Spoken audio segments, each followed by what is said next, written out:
200 आए हैं। जी हाँ, शुभमन गिल की शानदार किस्म की बल्लेबाजी, 4 आउट हो चुके हुए थे, बाकी एक चांस मिला गिल को, लेकिन उसने सही यूटिलाइज किया, बड़े 100 के अंदर तब्दील किया। 132 बॉलों के ऊपर उसने 100 स्कोर किया है। इसका मतलब ये है कि उसने तेज भी खेला है, बेसबॉल को पूरी टक्कर भी दी है। गिल वंडरफुल 100। अब मैं यहाँ ये कहूँ, बहुत सारे लोग लिख रहे थे कि क्या जरूरत थी रिवर्स खेलने की, पहले वो एलबीडब्ल्यू की तरफ गया बेन स्टोक, फिर बेन फोक्स ने क्योंकि कैच पकड़ लिया था तो कैच पे गए, रिव्यू ने दिखाया क्या जी क्या जरूरत। यार देखो, मेरा ख्याल है जब बंदा लंबी इनिंग्स खेल जाता है ना तो फिर थोड़ा सा उसको मार्जिन देना पड़ता है। और 370 आपने बिल्कुल, रात को ही आप कह रहे थे कि जितने रन है इतने और कर दें, यानी शुभमन गिल, मैंने कहा he is a good enough batter, he is a capable batter. अफसोस हो रहा है कि अगर रन्स नहीं आ रहे पिछली 10-12 इनिंग्स के अंदर तो वो अपने टैलेंट के साथ जस्टिस नहीं कर रहा, अपनी सिलेक्शन को जस्टिफाई नहीं कर रहा। लेकिन ऐसा नहीं है कि ना उस लड़के के पास टैलेंट है ना उस लड़के के पास स्किल है, उसके पास टैलेंट भी है, उसके पास स्किल भी मौजूद है।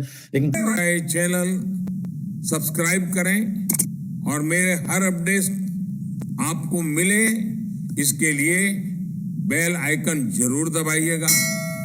आप सभी को मेरी ढेर सारी शुभकामनाएं। गिल वंडरफुल 100। अब मैं यहाँ ये कहूँ, बहुत सारे लोग लिख रहे थे कि क्या जरूरत थी रिवर्स खेलने की, पहले वो एलबीडब्ल्यू की तरफ गया बेन स्टोक, फिर बेन फोक्स ने क्योंकि कैच पकड़ लिया था तो कैच पे गए, रिव्यू ने दिखाया क्या जी क्या जरूरत। यार देखो, मेरा ख्याल है जब बंदा लंबी इनिंग्स खेल जाता है ना तो फिर थोड़ा सा उसको मार्जिन देना पड़ता है। और 370 आपने बिल्कुल, रात को ही आप कह रहे थे कि जितने रन है इतने और कर दें, यानी 370 ऑड रन आप मांग रहे थे, वो तो पूरे हो गए।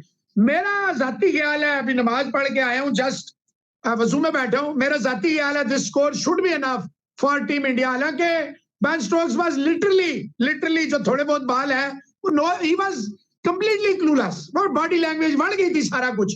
जब गिल और वो अक्षर 89 रन, इस इनिंग्स की सबसे बड़ी पार्टनरशिप थी।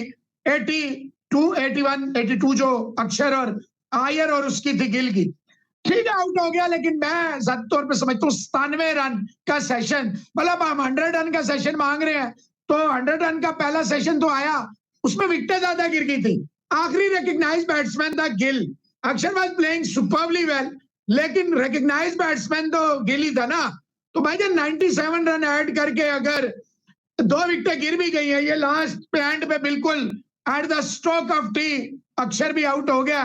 और भरत आप बिल्कुल सही देखें, आप अगर इतना बॉक डाउन होंगे, इतना पीछे घुसेंगे, वो एक बाउंड्री भरत ने मारी थी तो अभी अश्विन तो 1 रन पे घेर रहा है, तो अच्छा बहुत बॉक डाउन है रिजवान हैदर साहब, इतना शेल में जाएगा, आउट तो नहीं है भाई। थोड़ा 4 विकेटें अभी तुम्हारी रहती हैं, अगर आप 4 विकेटों में 40 रन भी ऐड कर लें, 40 रन, तो रिजवान हैदर साहब, Ashwin is no mark with the bat, Bharat is a special wicket keeper यार, फॉर हेवन सेक्स। मतलब है मैं कुछ 400 तो नहीं मांग रहा, 100 नहीं मांग रहा, 70 नहीं मांग रहा, 60 नहीं मांग रहा, 50 नहीं मांग रहा, 40 रन मांग रहा हूं सिर्फ आखिरी 4 विकेटों से, जिसमें भरत रहता है तो 400 प्लस हो जाएगा। It will be a very much psychological advantage for team India and a massive burden on mister Ben Stokes.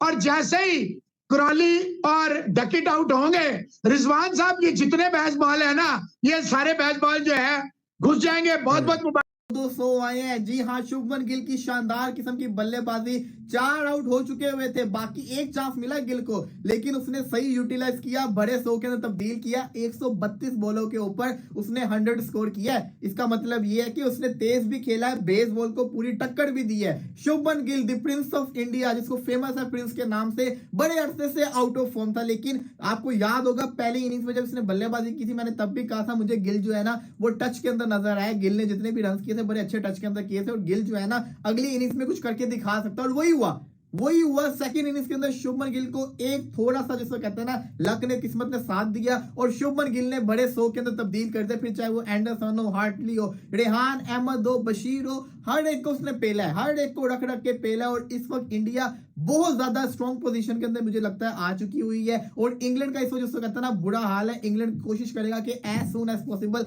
India को बहुत जल्दी आउट कर ले, लेकिन इंडिया के पास जो रन आ गए, ये बहुत ज्यादा रन हो चुके हैं, और इंडिया की जो पोजीशन है इस वक्त मेरी नजर के अंदर काफी ज्यादा स्ट्रॉन्ग हो चुकी हुई है। जी हाँ, इंडिया इस वक्त जिसको कहते हैं ना फेवरेट नजर आ रहा है। अब सब कुछ डिपेंड करता है कि इंडिया इसको किस मौके के ऊपर फिनिश करेगा, कहां तक और लेके जाएगा, कितने रन और जोड़ेगा। 40 40-50 और रन जोड़ देगा या 60-70 और जोड़ देगा, और अगर इतने रन जुड़ गए तो फिर इसके बाद इंग्लैंड का क्या हाल होगा और इंग्लैंड को कितना मुश्किल होने वाला है फोर्थ इनिंग्स के अंदर चेस करना, वो भी जसप्रीत बुमराह, अश्विन, इसी के साथ साथ अक्षर पटेल, कुलदीप यादव, इन सबको फेस करना। तो ये आसानी होने वाला, बेसबॉल के लिए बड़ा मुश्किल होने वाला है। बात करेंगे जी शुभमन गिल के ऊपर। शुभमन गिल ने क्या शानदार किस्म की बल्लेबाजी की। देखिए इसमें कोई शक नहीं है, मैं पहले भी कहा था प्लेयर तो अच्छा है, इसमें कोई शक नहीं है। 1 अरब 40 करोड़ के अंदर से ये 11 लड़के सिलेक्ट होकर खेल रहे हैं टीम के अंदर। मैं ये बात करता हूं, मैं इसलिए करता हूं क्योंकि इनमें कोई ना कोई तो खासियत है ना, जो 1 अरब 40 करोड़ के अंदर से ये चूज किए गए हैं। रोहित शर्मा आते ही 1 रन के एडिशन पे आउट हुए, उसके बाद एक और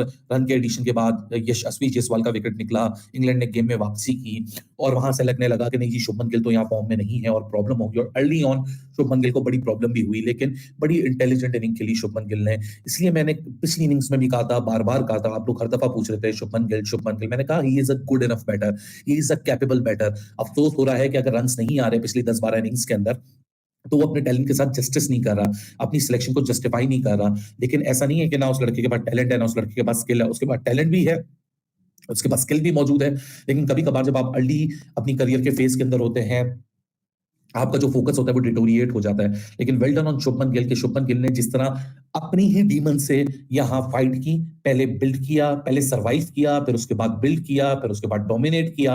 अनलकी हो गया, 104 के ऊपर उसका विकेट चला गया, लेकिन how he was stroking the shots when he actually got the confidence, he would have played a big innings here. लेकिन अनफॉर्चुनेट हुआ। लेकिन ये 100 रन बहुत इंपॉर्टेंट थे शुभमन गिल के लिए भी और इंडिया के लिए भी, क्योंकि इंडिया को भी स्पॉट ऑफ बॉलर हो चुका था। जिमी एंडरसन ने आज एक दफा फिर बताया कि भाई साहब I am still good enough bowler, इस उम्र में भी I am still very competitive. Red ball format के अंदर मैं एक ही फॉर्मेट खेलता हूं, तो यहाँ मेरा बड़ा कमांड है। इंडिया 370 पे इस वक्त खड़ा हुआ है। इंडिया को मेरी, देखें बहुत सारे लोग बोलेंगे जी 400 पे सेव है, और हो सकता है 400 पे सेव हो जाए, there are no two doubts about that. लेकिन मैं जिस तरह अपनी क्रिकेट को समझता हूं या मैं जिस तरह क्रिकेट को देखता हूं, मैं हमेशा साइकोलॉजिकल फैक्टर की बात करता हूं। Psychological factor red ball cricket के अंदर बहुत जरूरी होता है, क्योंकि देखें आप क्रिकेट इतना खूबसूरत खेल है कि इसमें जो अनसर्टेनिटी का फैक्टर है आप उसको कभी भी रूल आउट नहीं कर सकते। और ये सबक हमें पहले टेस्ट से भी मिला था कि 190 रन लेने के बाद भी बावजूद वो इंडिया गेम हारा, एक अनबिलीवेबल गेम हारा। और वो किसके चलते हारा? Unbelievable uncertainty of this game, जो कि